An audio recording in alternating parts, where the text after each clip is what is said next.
Hello, welcome back. Today I'm going to talk a little bit about a very specific behavioral trait of humans that was developed throughout the course of our evolutionary history. Specifically, I'm going to be talking about tribalism.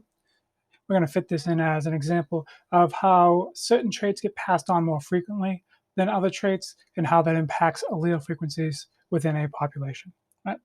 And so if we are looking at tribalism, the concept of tribalism is simply a preference for members of your own tribe over members of a different tribe. Right? And this is our evolutionary origin for an us versus them mentality. And so this is predicated on a couple of understandings. And the first is that humans are innately social animals. Right? We exist as groups. We've evolved in groups. We behave in groups. We survived in groups. Right? Humans do not do well as solitary animals. And so in these groups, we existed as nomadic hunter-gatherers. And so for a long time, right, we didn't have farming. We didn't have houses. We were just these wandering tribes of humans. In pre-agricultural times, we wandered around like hunting and following the animals, following the migration of the things that we hunted, and following the seasonal patterns of the different vegetation that we would eat. Right? And so we just moved freely. The groups were small. The population of the humans across the earth was small, and it worked out pretty well for that group of people. Eventually, people started farming, and that allowed them to settle down in a single location and build up resources and build up excess and store for the winter so they wouldn't have to follow the animals around. Right? But this is all before that.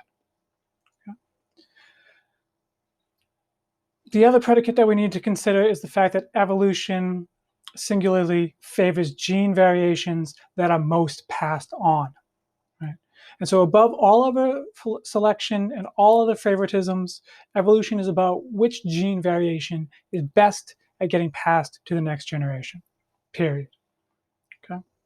And so now, in order to demonstrate how tribalism arose as a dominant trait in human behavior, I'd like you to imagine a very simplistic, very black and white version of this story. Okay. In this story, tribalism is a Mendelian trait. The dominant version we'll consider as being tribalistic. We prefer members of our own tribe.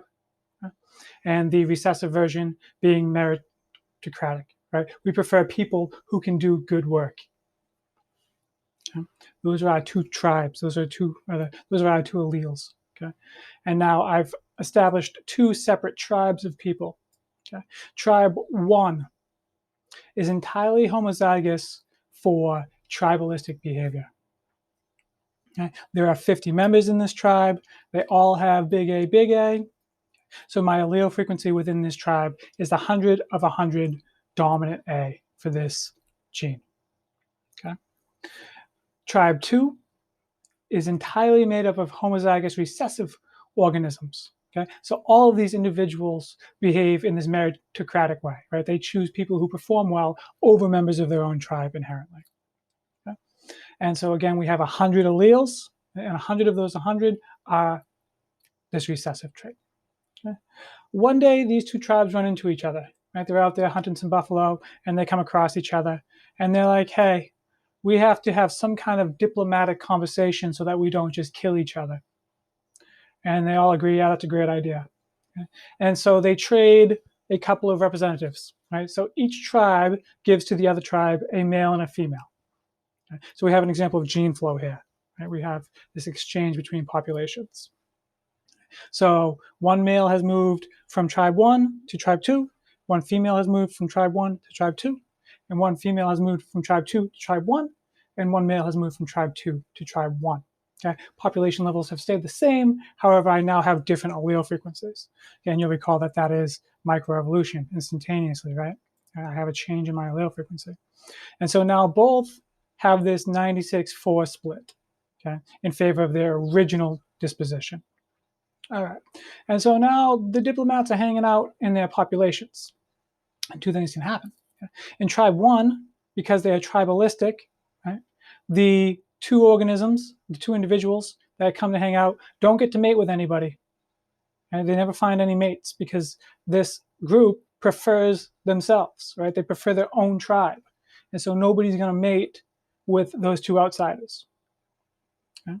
And so when the babies come, I've had everybody make 4 babies. Every set of couples has made 4 babies.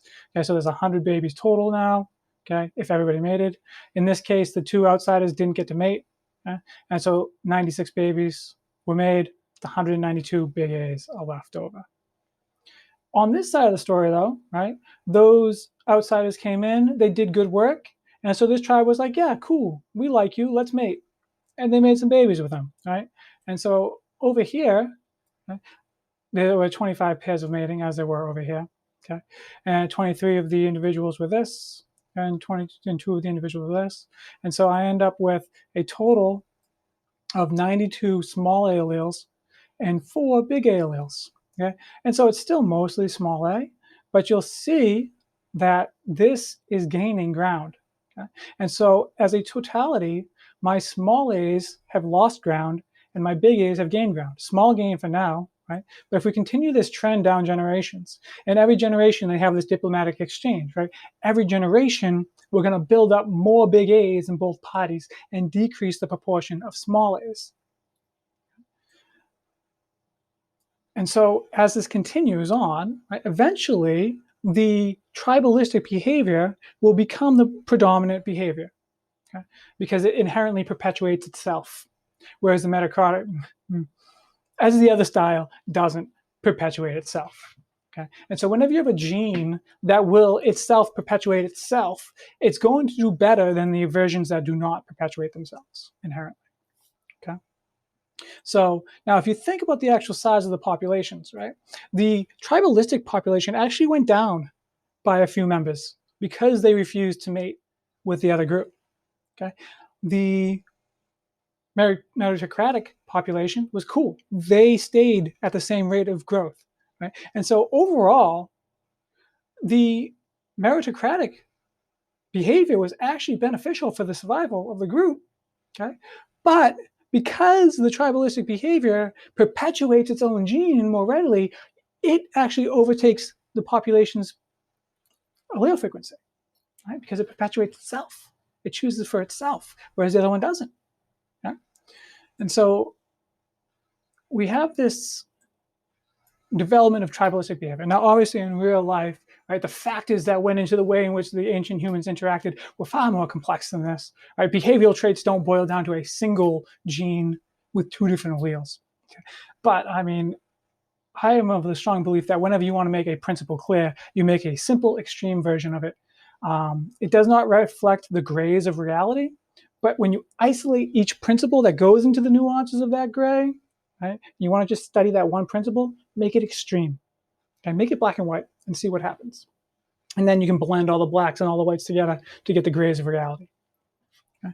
And so due to the ancestral structures of our societies in the past and the evolutionary conditions in which ancestors evolved, right, we have maintained this tribalistic disposition.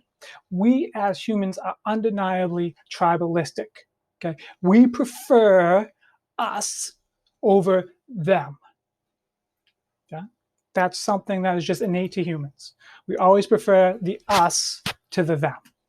Okay, and so when you have limited resources, you'll always give it to the us's, and you'll keep it away from the them's. Okay? Now, the most innate tribalistic preference that exists and the strongest tribalistic preference that exists is for family members, right? Those who are genetically related to you. And the reason for this is that they have a proportion of the same genes as you. Right? And so if you perpetuate the gene lines that have this gene that perpetuates the gene lines that have this gene, okay, it's that same kind of self-fulfilling prophecy that we saw with the tribalistic behavior. Right? And so if you favor those of you who have the same gene, that gene is going to get passed on more readily than if you just have a different determining factor for who you favor. Right? It self-perpetuates. Right? And so this preference for genetically related humans, or organisms in general, innately will perpetuate itself more so than other types of preferences because there will be more copies of that gene that is perpetuating itself. Okay? And so that's just kind of an innate existence. We can't really overcome that. Right? So you're going to have a preference for those who are genetically related to you. What is more interesting and more useful of a concept is the general sense of tribalism, right? And so we have this behavioral preference for those people that we define as being part of our tribe. Okay? Now, this is a dangerous thought, and that sounds very deterministic, right? Like, oh, well, we're just going to like the people who are us and forget all the thems, right? And you can see that in today's, political climate that we have. There's this very strong us versus them political climate, right? And this whole concept, this very, very deeply rooted innate behavior of humans can be manipulated by certain powers to create a fear of otherness, right? And so if you want to create division amongst humans, right, you make one group feel like another group is different from them. And it really doesn't matter how they're different, right? That difference makes them other. And we will always prefer the us over the them. Okay, it's in our reptile brain. Can't do anything about it. Okay? The really, really, really, really important part to remember, the light at the end of this tunnel, is that our tribes in the world that we live in are purely socially defined. You get to choose who your tribe is. You set the parameters for your tribe. You get to choose who you consider us versus who you consider them. And it's a very, very important choice to make. It's very important to be conscious of why you are isolating certain people as them versus us, and very conscious about how you choose to define us, who is in your tribe. Okay? Because who you choose to be in your tribe makes a huge difference about the way that you perceive the world and how you interact with other humans. Very important that you choose a good tribe. Okay. And now there's a lot of socialization that goes into our development of our tribes. A lot of it is subconscious, right? And so if you just go about your day and you don't think about it, it's very easy to fall into the traps that have been laid for you by society and to define people who are actually very much like you as others because somebody in society wants you to define them as others. So take some time, think about who you are, who your us's are, and who your others are, and make sure you are very conscious with that decision. And that's it. Bye.